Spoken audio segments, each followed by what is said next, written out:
Adele, thank you very much for coming on the show and having a conversation with Chuck and I.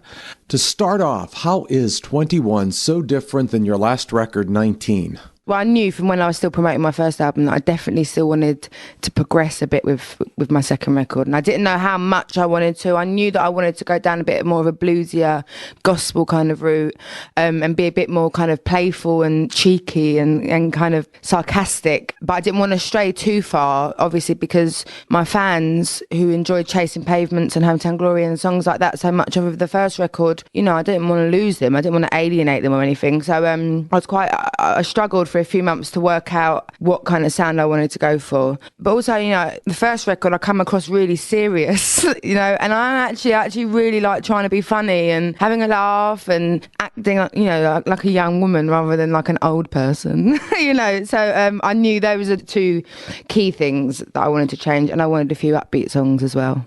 Well, let me ask you, your last record, 19, it had hit single off of a Chasing Pavements. This new record, it seems to have a lot of those Chasing Pavement type of elements. Would you agree? Fire to the Rain's a little bit of a Chasing Pavements, isn't it? Yeah, my best friend, my gay best friend, he was like, when are you going to write me a gay anthem? And I was like, oh, I'll have a go. So then I come up with the title, Set Fire to the Rain, and you can't really get much camper than that. So would you say it's still about love and relationships? Are you approaching it from different angles and is talking about letting go, being hurt? Yeah. Are these first-hand experiences, or are you just playing roles? No, it's all, my experience yet again. Yeah, it doesn't change when you are successful in your career. It doesn't change at home at all. If anything, it gets worse. But it's about the same things. It's not about the same person. I don't like recycling old loves. Yeah, it's pretty much the same subject, except that, you know, it was my first proper adult relationship that this record's about. It was like proper commitment, you know, like money and everything, sharing absolutely everything in our lives, which was my first time of doing that. And I am more mature in relationships, especially more mature in my last relationship than I was in the relationship of 19. And I realised for the first time, which is something that comes of age, so appropriately, that's why I called the album 21, is that I'm actually not that great a girlfriend. And I used to think I was like the best girlfriend in the world, and I'm rubbish, and I'm really expectant, and I've got so many flaws, and I'm really needy, and I was getting jealous in my last relationship. And I'm being honest, I am the least jealous person I know. Like, I fully embrace everything. Like, do you know what I mean? I'm up for it. I support everything and everyone. But I was getting jealous of like teenage girls, like fancying my fella. Yeah. Well, let's face it, things can get a little bit intense when there's a lot going on in your life. So, what really is the difference between this record and the last record? That's a different topic. That comes across me being jealous of teenagers, actually, in Rumour Has It, which is the second song on the album, which is just, it's comedy. No one should take it seriously, but there's a line in the second verse that goes, she's half your age, but I'm guessing that's the reason you strayed, which is just an exaggerated comment on how I felt. So would you be saying that the last time it was the complicated boyfriend and this time it's the complicated you? Yeah, I think so, yeah. He was also a bit of an idiot, though. He was an idiot, and he brought the idiot out in me.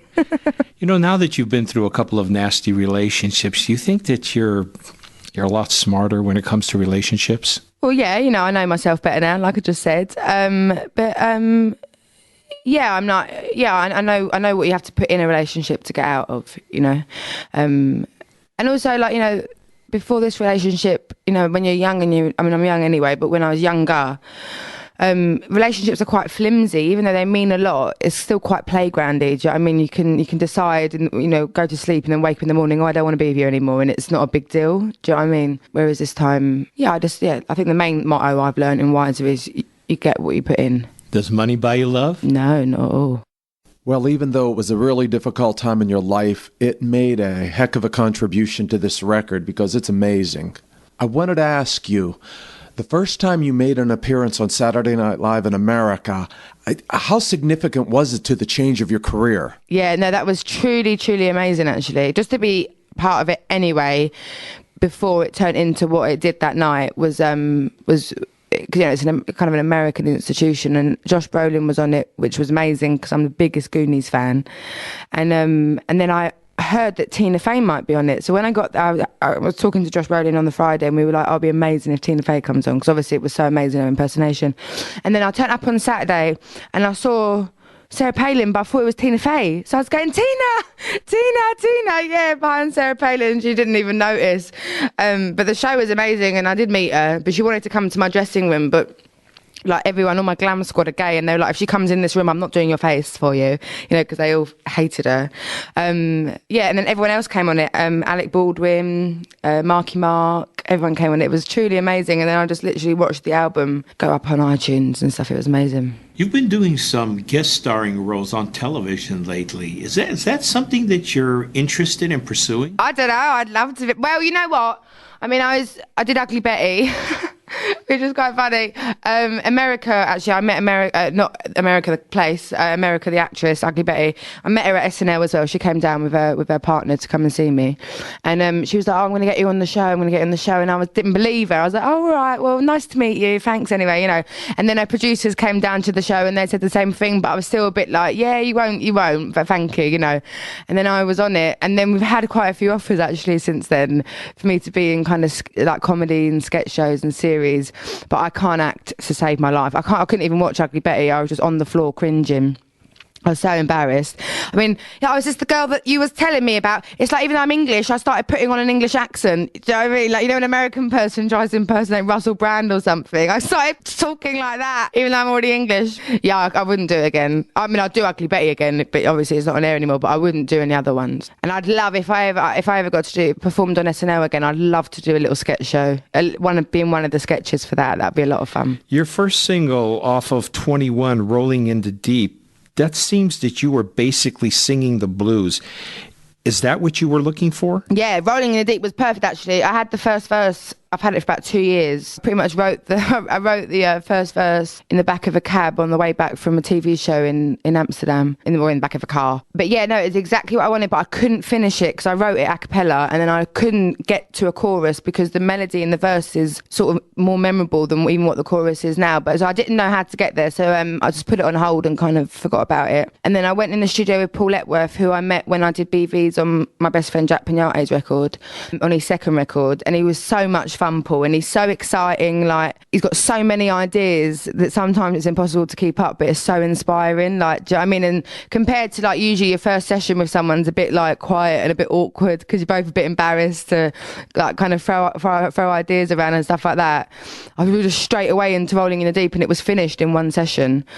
But I was really got inspired by Wanda Jackson when I was touring in America, and I loved how dirty and spicy and raunchy and, fighting talk all of her songs were, and all of their themes are brilliant, like Memory Mountain and Funnel of Love and like Silk Pillowcases and all that. Like, so I really sort of imagined stepping in, like I kind of imagined what would Wanda Jackson do to this song, and then I think I've portrayed that quite well in Rolling in the Deep. And I was angry. Do you know what I mean? I didn't want to write another ballad. I was angry. It was about an argument, the last argument or even conversation that I had with my ex, and he was telling me that my life was going to be rubbish and boring, and I was going to be lonely, and that I was a weak person if I couldn't stay in that relationship. But it was a relationship that I already felt fucking miserable in and really didn't feel like myself in, and my heart was just pounding. I don't get angry very often, so when I do get angry I can feel my blood, I can feel all of my organs and all of my body, and so I didn't want to kind of be like, should I give up? I was like, get the fuck out of my house, you bastard. Chuck, don't cross this woman. There's been a lot of talk that this record has a strong country influence. The way I see it, it's only one song. I said that in one of my early interviews. I think it was in an interview that I was doing while I was recording the record in Malibu. I was speaking a lot about country because country is a very new part of my life. And my bus driver when I was in America was from Tennessee, and he introduced me to all this country and kind of bluegrass music and made me compilations, and we'd stay up all night while he was driving. Obviously he had to stay up because he was driving, but I'd stay up with him, and we were just kind of listening to old school country and contemporary country and stuff like that, and I fell in love with it. So I was talking about Don't You Remember, which is the song that has got a very Americana country tinge to it, and I think it just got a bit misconstrued and a bit like Chinese whispers, and everyone thinks I've done a country record. But I mean, can you imagine me doing a country record with my accent?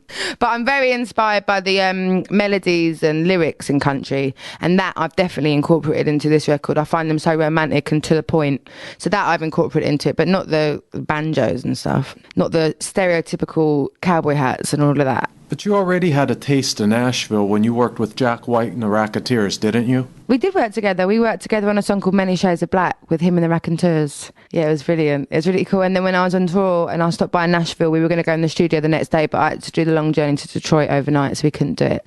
But yeah, definitely. I mean, I'm only in Nashville for a few days, but yeah, I'm definitely going to meet up with him, and I'd definitely like to do some writing and stuff with him. I think that would be very interesting, you and Jack working together. The Cure, the band, why did you cover them? Well, I wanted another cover on the album. I knew that as well for sure. Initially, my first choice was Never Tear Us Apart by INXS, just because I love that song. And it was the first song I ever learned to play on piano. And I love Michael Hutchence's voice, and I just love the song. But I think there's a very good reason that no one's successfully covered that song, is because no one can sing it as well as Michael Hutchence.